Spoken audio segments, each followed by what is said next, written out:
Kutmandu geçinizler menen.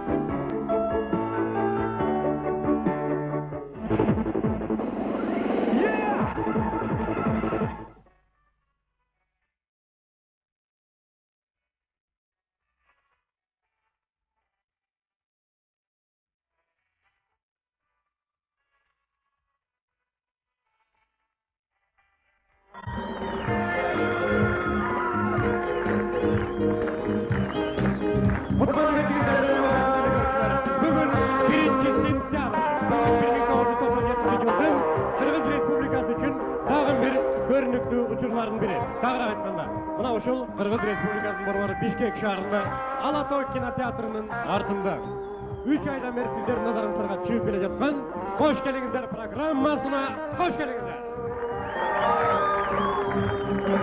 Oba, bizge verilgen 3 ayın içinde biz kolumuzdan gelişince sizlerin üflöңүздөрдүн мүчөсү болгон аракет жасадык. Албетте көчөрө турмуштан чарчап үйгө келип телевизорду койсоңуздар, биз сиздерге саясат жөнүндө сүйлөгөн жокпуз. Биз сиздерге базар жөнүндө сүйлөгөн жокпуз. Колумуздан келген аракетибиз muzika жана сиздердин көңүлүңүздөрдү көтөрүүчү сөздөр болду. Демек, эгерде сиздер мына ушул 3 айдын ичинде көчөрө турмуштан эс алып биз менен жарым саат болсо да эс алган болсоңуздар, демек биздин өмүрү текке кеткен жок. Демек, биз сиздер менен ар дайым бирге болмокчубуз. Дагы бир жолу кош келиңиздер биздин программага. Бүгүнкү кош келиңиздер программасы адаттан бир аз өзгөчө. Себеби бүгүн бизде конок жок. Тагыраак айтканда, бүгүн бизде бүт бардыгы конок. Мына ушул жерге чогулган урматтуу публика конок. Мына ушул жерге келген биздин артисттер конок. Жана мен өзүм да конок. Анткени бүгүн биз кош келиңиздер программасынын жайкы сезонун жаап отурабыз. Бул деген сөз сиздер менен коштошуу эмес. Болгон убактылуу гана. Биз дагы чыгармачылык ит алууга чыгышыбыз керек. Анын үстүнө жаңы долбоордун үстүнөн иштеп жаткан кезибиз. Буюрса бир канча убакыттан кийин сиздер менен өзүбүздүн жаңы программадан балким кош келиңиздер деп, а балким футболду кечиңиздер менен деп, а балким жөн эле саламатсыздар деп жолугушууга мүмкүнчүлүк бар. Демек мен убакытты көп калбайм. Бишкек убакыты боюнча 22 саат 4 мүнөт назарыңыздарда түзөтүр кош келиңиздер программасы. Ал эми бүгүнкү коноктор кимдер экенин аягына чейин кызсаңыздар билесиздер. Негизги биздин конок бул албетте Расул Маматқұлов жетектеген Алмаз эстрадалык тобу.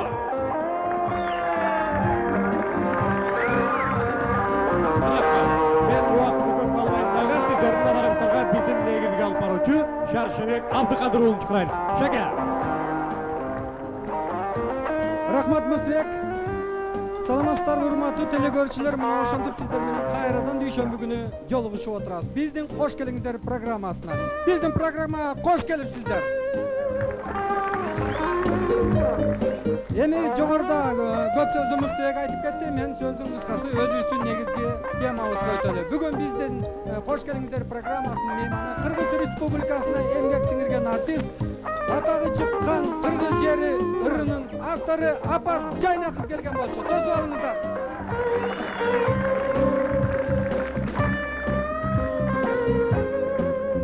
Салам алейкум. Алейкум ассалам. Апас, биздин программага кош келипсиз. Кандай, шүгүрчүлүкпү, ден соолук жакшыбы? Кудайга шүгүр. Мына кечээ күнү эгемендүүлүк күнүбүз, майрамыбыз достук. Бүгүнкү күндө сиздер менен жолуктурабыз. Өткөн майрамың менен. Апас, мындай бир суроого жооп берсең, богу мындай сөз уктук элек да, мен сен менен биринчи жолу жолугушуп отурам да. Жанакы атагы чыккан эле Кыргыз жери ырын жазганда, обон жазганда ысык көлдү көрбөй туруп жазган деген бир кеп бар да, ушуга кандай жооп бересиң? Эми ысык көлдү көрбөй туруп жазсак дагы бир Кудай таала берген илхам келген убакта ошо көргөндөн артык болуп элестетип отуруп жаздык. Ысык көлгө кайсы жылы бардың? Мен 86-жылы бардым. Ошондо өзүңдүн баягы мурунку көрбөй туруп жазган обонуң менен ошо накта өз көзүң менен көргөн учурду салыштырууда кандай таасирге келдиң? Ысык көлдүн негизи кыргыз жергемдин ушул табиятынын кооздугуна ар дайым таазим этип жүрөм. Анан ошол ысык көлгө барганда Ак Суу районунун Түргөн сайы, Ак Суу ошол жерлерде жүрүп, ошонун бирге көл касиеттүү көлдү көрүп отуруп, мен өзүмчө дагы бир жолу кыргыз экениме сыйынтан калдым да. Айтсаң, кайсы жылдардан бери эле ушу эстрадага аралашып ырдап келатасың? Деги эле мындай толук берилип ырдайын деген ниетиң барбы? Эми чыгармачылыкта бир жактуу болбой, ар түрдүү болгонун жакшы көрөм. Мен эстрада жанрыны 96-жылкы отчет концертинде программа аралаштырып кошо ырдадым. Азыр дагы мүмкүнчүлүк болсо, ырлардын баягы ошол табетине карап ырдашыбыз мүмкүн. Алмаз тобу. Дагы алдыда койгон пландарың жөнүндө бир аз айта кетпейсиңби? Алдында şu эл журтума жакшы чыгарма тартып өтсем деген ниетим бар. Ошону менен бирге бир гана эстрада жанры эмес, бүтүндөй ушул аккордеон менен болобу, же болбосо комуз менен болобу, эстрада менен болобу, ошо кайсы мүмкүнчүлүгүм болгон şu музыкалык аспап менен ыр жазгым келет да. Анан эл журтума бир жакшы чыгарма тартып өткүм келет. Азамат, анда эмесе эл арасында дагы суроолор бар болуш керек дейм да. Анда эмесе урматтуу эле көрүүчүлөр, жана ушул жерде турган биздин меймандар апастын аткаруусунда сиздерге бир жакшынакай ырын тартуулап берели. Аны апас өзү айтып кетсин. Рахмат. Эмесе şu бүгүнкү ушул жерге келип отурган журтум, ошону менен бирге бүгүнкү ушундай бүтүндөй Кыргызстанда ушу телевидение аркылуу карап жаткан дагы бир жолу толук эл журтчулугума мен ынтымак, токчулук, саламатчылык каалаймын. Азыркы ырдай турган ырым Ак гүлүм сөзү Ишембай Мансуровдуку сиздерге тартуу болсун.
Tamashada sebep var.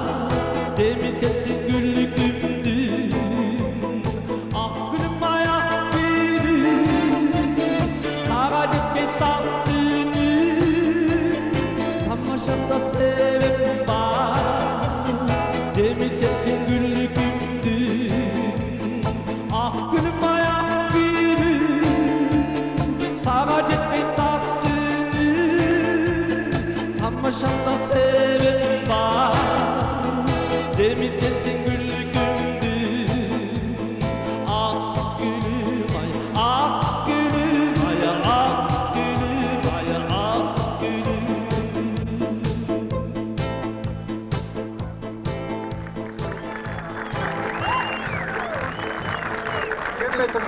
Koçanlar Türkürön. Hurmatly görüşler mehmanlar.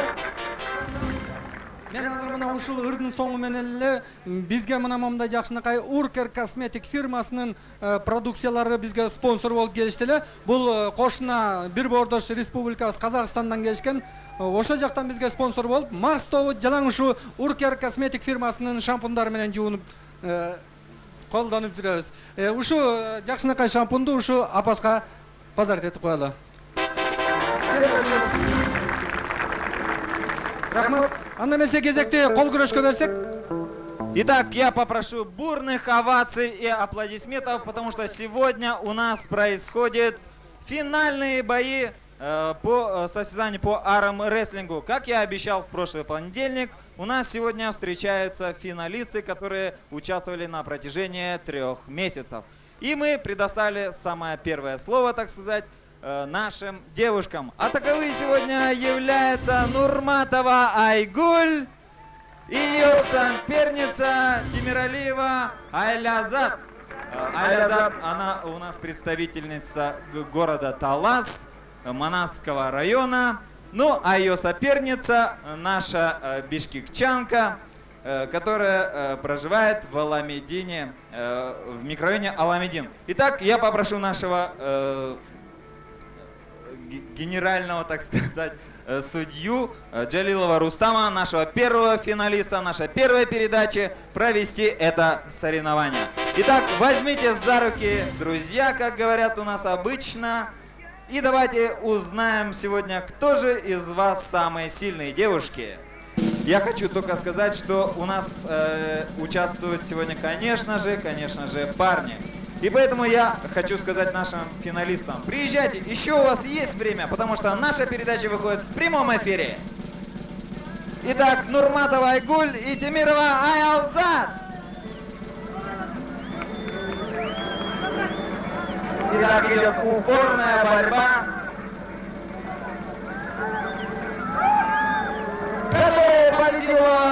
Победила Нурматова Айгуль. Айгуль, ты у нас выходишь в финал. Ну, Айлязат, я тебе дарю от фирмы Уркер, которая находится в нашем городе, адрес который улица Шапокова, 83. Пожалуйста, пользуйся этим кремом и будь всегда счастлива. Главное, говорят, не победить, а главное участвовать. Анда эмесе кол күрөштөн кийин кайрылы апаска биз суроолорубузду узатсак, мына биздин бул жерде турган меймандардын арасынан дагы суроо берүүчүлөр табылган экен. Мырза, эгер болсо, сурооңду бере берсең болот. Кутмандуу кечиңиз менен Берлек чыгып алгыла. Анда эмесе биринчи суроолор. Өзүңөр тааныштырып кетсеңер. Мен Кубатбек Бектемиров. Апас Жайнаковго суроом бар эле. Апас Жайнакович, кечирип коесуз. Сиздин кыргыз жери деген ырыңыз элге, жумалай журт кыргыз элге таанымал. Ушул кыргыз жери деген ырыңыз Кыргызстандын эмне үчүн гими болбой калды? Ага кандай тоскоолдуктар бар? Кандай тоскоолдуктар болду? Эми ал кыргыз жерини чынында гиминди өздөрү эл журтум өзү таап алат деп ойлоймун. Бирок мен тоскоолдуктарын көргөн жокмун чынындачы. Билген да жокмун да. Кийинки суроо. Чоң рахмат. Анда кийинки суроо. Апас Жайнаков, ушу өзүңүз ырларыңыз элге даңкка белгилүү, өзүңүз эл белгилүү. А өзүңүз эмнеге группаңыз жок ушу? Эми мен көбүнчө баягы элдик чыгармалар менен көбүрөөк иштейм дагы. Анан ошо негизи болсо керек. Бирок менде өзүнчө балдар бар даярдап жүргөн. Кыргыз жери деген топ түзүп койсом деген ниетим бар. Азыр ал балдар бар. Ойноп жатышат бардыгы. Урматтуу Апас Жумагулов, сизди Кечирип коесуң, Апас Жайнаков. Жайнаков. Апас Жайнаков сизди обончу катары бүт баары тааныйт. Сиздин ушул эң мыкты обончу болушуңузга эң биринчи түрткү берген эмне болгон? Эми менден мурдагы улуу муундар бардыгы чынын айтыш керек. Бул Жумамедин Шерали баш болуп аягы келип кийинки бизден кийинки ушул бизден мурдагы оончулардын баардыгы деп өтөм. Рысбай Кадыров, Токон Ишбаев, Түгөлбай Казаков, мына Асан Керимбаев, Бабарашан Тургунбаев, Жолдошбек Мамажан. Ушул улуу инсандар мени окутпаса дагы, окуткан катары ушулар менин устаттарым, мени ушул менден улуу муундар тарбиялап койду деп эсептейм да. Чоң рахмат. Азыр Искендер аттуу жигитибиз Алпас Жайнаков менен Марс тобу тарабынан даярдалган Кош келиңиздер программасында түз эфирде бетме-бет жолугушуп отурганынан түрдөп же болбосо толкунданып кетип Алпас Жумагулович деп койду, ал кечиримдүү. Анда эмесе кезекти кайрадан кол күрөшкө бердик. Кол күрөш болордун алдында мен Апас Жайнаковго чыгармачылык ийгилик каалап кетейин. Чыгармаң арта берсин. Кыргыз элине жакшынакай оондоруңду даярдай бергин.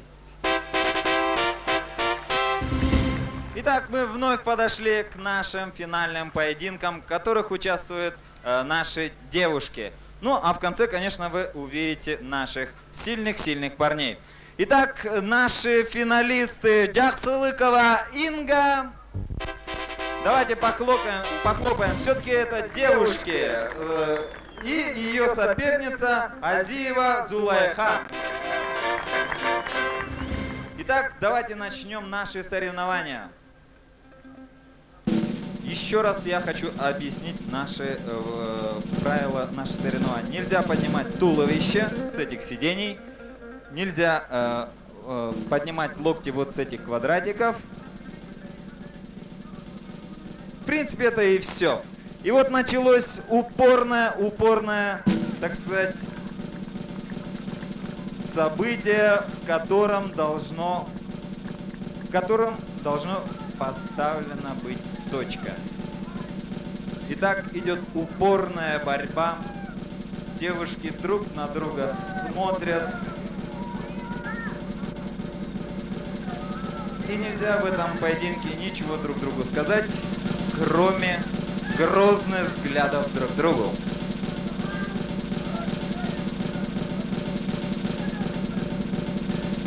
И в этом поединке победила Джахсылыкова Инга.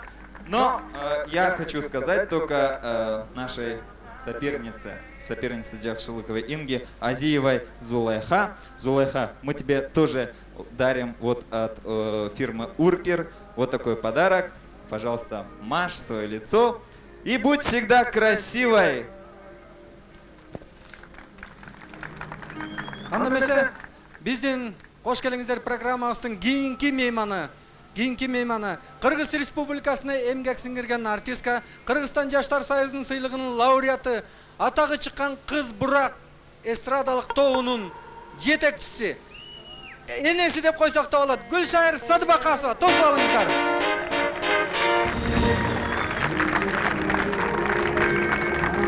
Гүлшайыр эже, биздин программага кош келипсиз. Кушбар кылсын. Оштон качан келдиңиз? Оштон 1 ай мурда чыкканбыз. Кадыр түндө болуп, андан кийин Ысык көл жергесин кыдырып, гастролдон кече келдик. Гүлшайыр эже, айтсаңыз, бул жакындан бери 1-2 жылча болуп калды да, ушу Кыз Бурак эстрадалык тобу эмнегедир экрандан да аз көрүнүп калды, мындай эл арасында да азыраак болуп калды. Ошонун себеби мындай жок болуп кеттиңиздер деген да, бир азга. Эми бир азга эмес, биз бир 3 жылга желе жок болуп кеттик. Себеби баягы эле себептер менен кыздарыбыздын көбү турмушка чыгып кетти. Жаңы коллективди түптөгүчө мына кыйынчылык мезгилде бир аз убакыт өтүп кетти. Бирок Кудай бурса, топ даяр. Гүлшайыр Садыбакасова, Кыз Бурак эстрадалык тобу. Гүлшайыр эже, айтсаңыз дагы бир суроого, көлгө гастролго бардыңызбы же жанакы Кадыр түн телефестивалына катышканы бардыңызбы? Ошо жака конкурсант кыздарды алып бардыңызбы же? Жок, биз өзүбүздүн план боюнча гастролубуз бар болчу, кийин Юрий Бабковдун чакыруусу боюнча Кадыр түнгө катышкан бардык. Ошо Кадыр түнгө катышуу менен бирге анан гастролубузду аяктап келдик. Алдыда да кандай пландар бар? Пландарыбыз ушул жаңы топ менен жана бир топ жылдан кийин Касиет Артыкулабыз кайтып келди, ырдап атат азыр. Жакында бир октябрь айларында Кудай бурса ушул өзүбүздүн Бишкек шаарыбызда бир чоң программада концерт берсек деген оюбуз бар. Анда эмесе кезекти ырга берсек, кандай ыр аткарылат, ким аткарат, ошо жөнүнүн туурасында айта кетсеңиз. Азыркы чыгып аткан кыздарыбыздын бири Гүлнара Калдарова. Түрк элири сөзүн өзүм которуп бердим эле, ошол ырды аткарып берсин. Жүрөлүчү өзгөрүлбөй. Жүрөлүчү өзгөрүлбөй.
Итак, мы подошли снова к финалу наших соревнований по армрестлингу. Итак, встречается Нурматова Айгуль и ее соперница Джахшилыкова Инга.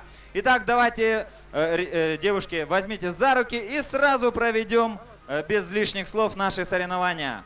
Давайте, возьмите за руки и на счет нашего судьи начните наши состязания. Раз, два, три, поехали! Итак, болеем, зрители! Идет упорный бой за звание чемпиона. Чемпиона за 3 месяца, за июль и август месяц. И победила Нурматова Айгуль. Айгуль, мы тебе вручаем вот такой приз, вот с этими шампунями и вот с вот таким кремом от фирмы Уркер, которая находится в нашем городе по адресу улица Шавпокова, 89. Инга, мы тебе тоже дарим вот такой небольшой подарок, тоже от фирмы Уркер, так что всегда приходи на наши состязания. Тимур, Итак, подошло. Тимур, bir minutка. Сен берки бу жигиттер даярдаганча биз биякта бир аз сөз бар эле. Урматтуу теле көрүүчүлөр, анда эмесе бу Гүлшай эрежеге, Гүлнарга кыз бурак тобуна дегеле чыгармачылык ийгилик каалоо менен бирге мына мондай биздин спонсорубуз Уркер косметик фирмасына да ыраазычылык билгизип, мына бул жакшынакай шампундарды бу эжеге тапшырып коелу. Эже, колдонуп жүрүңүз. Ошондой эле чыгармачылык ийгилик каалайм сиздерге. Ар дайым биздин элге жакшынакай ырларыңызды, музыкаларыңызды тартуулай бериңиздер. Мы продолжаем наши финальные соревнования. Итак, вы увидели наших мужчин, которые соревновались в течение 3 месяцев. Это Джалилов Рустам, финалист нашей первой передачи, и его соперник Халдаров Авазбек. Итак, наши соревнования ведет вице-президент армрестлинга в нашей республике Мукамбетов Дженгишбек. И давайте поприветствуем наших финалистов. Возьмемтесь за руки, друзья. Еще раз я скажу эту фразу, потому что все-таки в этом поединке решает все спорт. И, конечно же, лето. За лето надо было накачать бицепсы, трицепсы и всякого рода другие мышцы. Итак, давайте начнем. 3, поехали!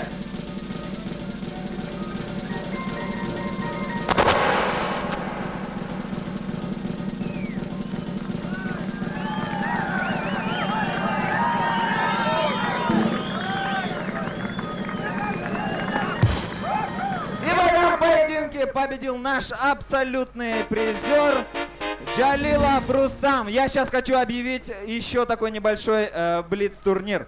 Я сейчас объявляю от имени нашей группы Марс. Я ставлю 100 сом. Кто выйдет против нашего финалиста? Я считаю до 10. Раз, Тимур, 2, я тоже 100 3, рублей. 4, Я сейчас 5, 100 рублей. 6, 7, 8, 9.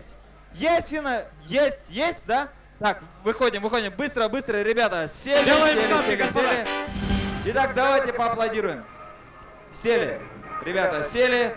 100 сом у меня в руке. Деньги даны. Итак, давайте возьмемтесь за руки еще раз. Смотрите, каких 2 больших джигита сели за наш стол. Итак, давайте узнаем сегодня, оправдает ли наше доверие Джалилов Рустам. Идет упорная борьба. Смотрите, как трясутся руки. И все-таки побеждает наш Джалилов Рустам. Он может получить наши призы от фирмы Уркер и приз от газеты Асаба, который ты можешь получить завтра, придя к ним в редакцию. Рахмат, Тимур. Асаба газети мен азыр айтып кетен Рустам үчүн информация. Өткөнгө биздин көрсөтүүгө келгенден кийин бизге одардын берген мына ушул финалга биз белек коебуз деп. Анан кандай белек экен десек, өздөрү сюрприз кылгысы келип тургандыр. Мен ойлойм, урматтуу асабачылар, биз уят кылбайсыңар. Ал эми азыр болсо, урматтуу кош келиңиздер программасынын ар дайым көрүүчүлөрү. Сиздер үчүн 2 мүнөт мен 1 мүнөт уруксат сурайын. Анткени атайын биздин куттуктоолор блогун Мурза жетектемекчи. Мурза. Чоң рахмат Муктек байке. Кара Буура районунун Чолпонбой совхозунун жашоосу Камчыбекова Индираны, Будённый айылынын жашоосу Аппасова Рахатты туулган күндөрү менен куттуктайбыз дешет достору. дагы ошондой эле Өзбекова Дамира менен Сабырдын үй бүлө курганына 20 жыл болду. Ден соолук иштерине ийгилик каалашат. Зульфия, Тимур, Марат Байке жана Гүлжан эже. Дагы бир куттуктоо. Жети Өгүз районунун Тамга айылынын жашоосу Жездем Музакбаев акайды жана эжем Ибрагимова Лилиянын туулган күндөрү менен куттуктайбыз дешет. Сиңдилери Элмира жана Айнагүл Мая. Эл ичи өнеркенчи рубрикасы куттуктоо. Дагы бир Нарын шаарында жашоочу Малиева Айгүлдүн жана Нургүлдүн удаа келген туулган күнү менен Назгүл Жылдызбек, Таалайгүл Гүлмира куттукташат. Шаршеналиев Аскар Маткалыма Мираны Майрам менен Кыял жана Гүлля куттукташат. Чоң рахмат. Сага да чоң рахмат. Мына ушундай урматтуу телекөрүүчүлөр, бүгүн биздин жайкы сезондун жабылышы. Сиздер үчүн акыркы жаңылык. Мына бүгүнкү күнгө чейин бизди тейлеп бизге чоң ыраазычылык билдирүүгө бизди милдеттендирген Алмаз Тоо жана Расул Маматкулов эртеңден баштап түштүккө жол тартмакчы. Жөн гана эс алуу үчүн эмес, албетте түштүк жергесине музыка жана өз үндөрүн тартуулоо үчүн. Ал эми бүгүн биз мына 22 саат 32 мүнөттө сиздер менен кош келиңиздер деген программадан кош айтышууга туура келет. Күткүлө, балким биздин программа мындан ары жаңы долбоор менен чыгар. А балким мындан жакшы чыгар. А балким мындан начар чыгар. Албетте сиздердин сын пикириңиздер бизге өзүнүн чоң таасирин бермекчи. Мен учурдан пайдаланып, ушул 3 айдан бери бизге жардам берген публикага, биздин татынакай режиссер Асыл Апасовага, биздин оператор жигиттерге жана ошондой эле биздин телеперсоналга таазим этип чоң рахмат айтууга убакыт жетти. Эң негизгиси урматтуу телекөрүүчүлөр, сиздерге чоң рахмат. Эң негизгиси урматтуу Алмаз тобу, сиздерге рахмат. Сиздерге чейинки бизге жардам берген Энес Айсоновго рахмат. Жана ошондой эле азыркы сиздердин назарыңыздарга өз өнөрүн тартуу кылчу Расулжан Маматкуловго дагы катта рахмат. Кош келиңиздер биздин программага. Дагы бир куттуктоо. Марс Матисаковду достору Самат, Эмил жана Замир куттукташат.